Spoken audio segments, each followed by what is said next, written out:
Bihar board के स्कूलों कॉलेजों में पढ़ने वाले 9, 10, 11, 12 के छात्रों के लिए 75% अटेंडेंस पूरा करने को लेकर के फिर से एक नया नियम लाया गया है, जिसकी जानकारी मैं देने वाला हूं आपको इस वीडियो में। साथ ही साथ इस नए नियम में कौन सी नई चीज़ें रखी गई हैं और जो समस्याएं बच्चों को आ रही हैं कि अटेंडेंस कैसे पूरा होगा, कैसे उनकी हाजिरी बनेगी, 75% ना होगा तो क्या होगा, इस समस्या का समाधान क्या है, सब कुछ मैं आपको बताने वाला हूँ इस वीडियो में। तो सबसे पहले तो आपको मैं बता दूँ कि कुछ दिनों पहले ये अखबार में आया था खबर कि बिहार बोर्ड के वैसे छात्र जो 2025 में एग्जाम देने वाले हैं, या तो मैट्रिक का या फिर इंटर का, यानी जो अभी 2023 में या तो 9th में पढ़ रहे हैं या फिर 11th में पढ़ रहे हैं, ऐसे सभी बच्चों का मैट्रिक इंटर का जो परीक्षा फॉर्म होता है ना, उसको भरने से ही रोक दिया जाएगा अगर उनकी 75% उपस्थिति यानी हाजिरी अटेंडेंस पूरा नहीं होता है। तो यहाँ पर आप देख सकते हो उस बात को थोड़ा डिटेल से बताया गया है कि बोर्ड अध्यक्ष ने बताया कि वर्ष 2025 की मैट्रिक और इंटर परीक्षा में इसे लागू किया जाएगा। 75% अटेंडेंस जिनका नहीं होगा उन्हें परीक्षा फॉर्म भरने से रोक दिया जाएगा, और जो बच्चे 2024 में एग्जाम देने जा रहे हैं उनके लिए भी इस नियम को लागू कर दिया गया, जिसकी जानकारी मैं आगे देने वाला हूं। क्योंकि इस बात को लेकर कहीं ना कहीं कंफ्यूजन बना हुआ था। बहुत सारे बच्चे ये सवाल कर रहे थे, कमेंट में पूछ रहे थे कि जो 75% अटेंडेंस का मामला है ये 2024 के लिए तो है नहीं, लेकिन 2024 के लिए भी कुछ बातें कही गई हैं जो आपको समझना है। तो ये 9 और 11 के बच्चों को तो कह दिया गया कि भाई आपको फॉर्म भरने से ही रोक दिया जाएगा, और फॉर्म नहीं भरेंगे तो एग्जाम भी नहीं दे पाएंगे।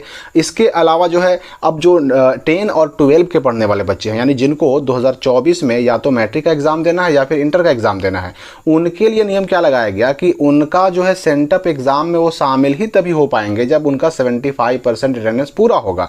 मतलब सेंटअप एग्जाम एक ऐसा एग्जाम होता है जिसमें शामिल होने के लिए 75% अटेंडेंस जरूरी हो जाएगा। और याद रखिए कि सेंटअप एग्जाम में अगर शामिल नहीं हुए तो आप फाइनल एग्जाम में यानी फाइनल मैट्रिक के एग्जाम में और फाइनल इंटर के एग्जाम में भी शामिल नहीं हो पाएंगे।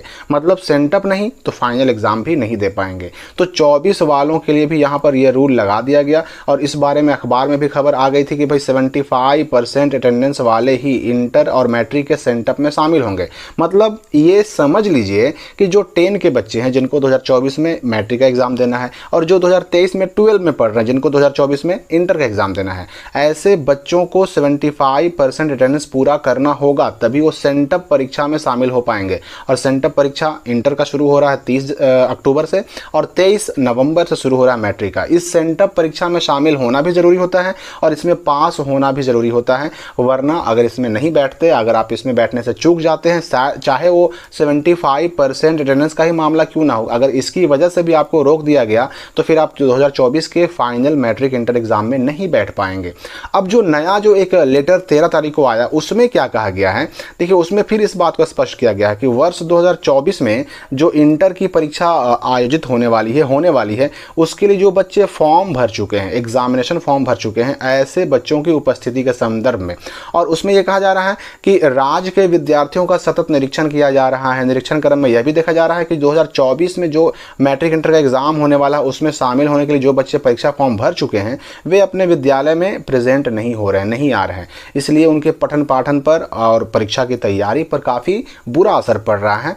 इसलिए ये आदेश दिया जाता है सभी स्कूलों और कॉलेजों को, वैसे सभी विद्यार्थियों को चिन्हित किया जाए, उनको पहचाना जाए, उनका नाम लिखा जाए और उनकी उपस्थिति यानी उनका अटेंडेंस बने, वो स्कूल कॉलेज आएँ, ये सुनिश्चित किया जाए। और अगर किसी स्थिति में ऐसे बच्चे विद्यालय से एब्सेंट रहते हैं तो ऐसे विद्यार्थियों को, छात्रों को पहले नोटिस दिया जाए, और अगर नोटिस देने के बाद भी नहीं माने तो उनका एडमिशन रद्द किया जाए, उनका नामांकन, उनका नाम काटा जाए।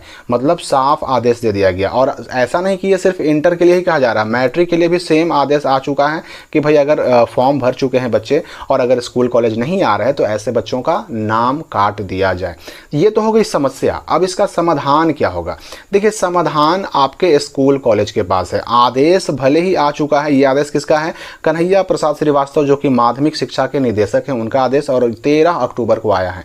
ये तो हो गई समस्या। समाधान इसका क्या होगा? तो ये आपके स्कूल कॉलेज के पास ही समाधान है। अगर आप अपने स्कूल कॉलेज में नहीं जा पा रहे हैं तो कम से कम अपने स्कूल कॉलेज से संपर्क में ज़रूर रहें। आप उनसे बात करते रहें, अपने टीचर से बात करते रहें, स्कूल कॉलेज जाते रहें, कभी कभी से लेकिन जाते रहें।